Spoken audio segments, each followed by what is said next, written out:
Meanwhile, in Israel, it was the day of disruption, and quite literally, the streets of Israel were packed. Chaotic scenes of protesters clashing with the police have gone viral. The parliament, meanwhile, was in a huddle, looking to tighten the screws on the judiciary.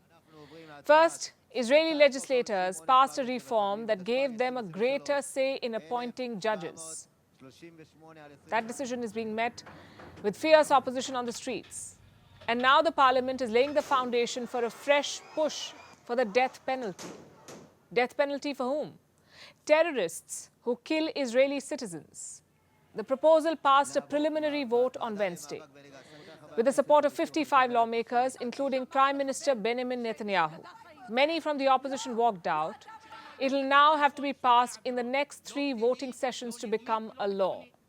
I state that the proposal of the penal law amendment of death penalty for terrorists by member of Knesset Linor's son Har Melesh has been accepted and will move to be prepared for the first reading in the Committee of Constitution, Law and Justice. So what does the proposed law say? Israel wants nothing less than the death penalty for those who attack Israeli citizens. In fact, I have a copy of the bill. This is what it says.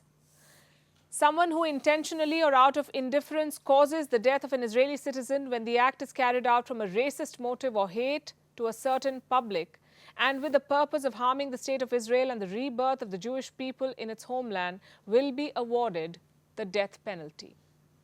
Reports say the law will extend to the West Bank too. The courts in this region will have to award the capital punishment if all judges don't reach a consensus. But why is Israel pushing for this now? It says the legislation will curb terrorism. You see, capital punishment is already a part of Israel's criminal code. This is not technically new. But the death penalty has been used in extremely rare cases.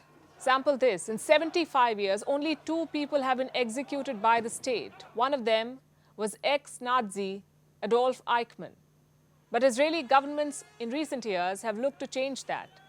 And these efforts fizzled out for 2 reasons. One, due to lack of political support, and the second, the legal aspect. Top legal experts say that the death penalty cannot be the deterrent to stop terrorists.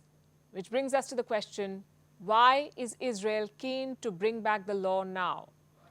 Remember, tensions have been escalating in the West Bank. Earlier this week, an Israeli military raid in Nablus left 11 Palestinians dead. Last month, Israeli forces carried out one of the deadliest military raids in recent years. Many see the new proposal as Israel's way of going after the people it calls terrorists. And that's expected to raise tensions further. The world is calling for de-escalation. Germany says the death penalty goes against the rule of law. Ich will nicht verhehlen, dass wir uns im Ausland Sorgen machen.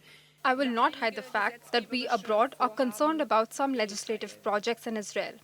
One of the values that unites us is the protection of the rule of law, such as the independence of the judiciary. This has always been a hallmark of Israel. We are particularly concerned about the plan to introduce the death penalty. We are firmly opposed to it, and we speak out about this all over the world. Die Todesstrafe einzuführen.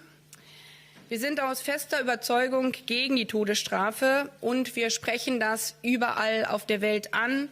Firmly opposed to the death penalty. The mood is no different at home. Israelis have been out on the streets for weeks now. They're protesting against Prime Minister Benjamin Netanyahu's judicial overhaul. On Wednesday, the country signed a National Disruption Day. And it did see disruptions. Tel Aviv witnessed dramatic scenes. Israeli police reportedly fired stun grenades and dragged protesters off the roads.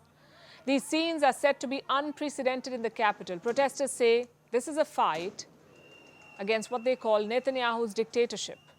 I fought for 30 years in this country to save this country.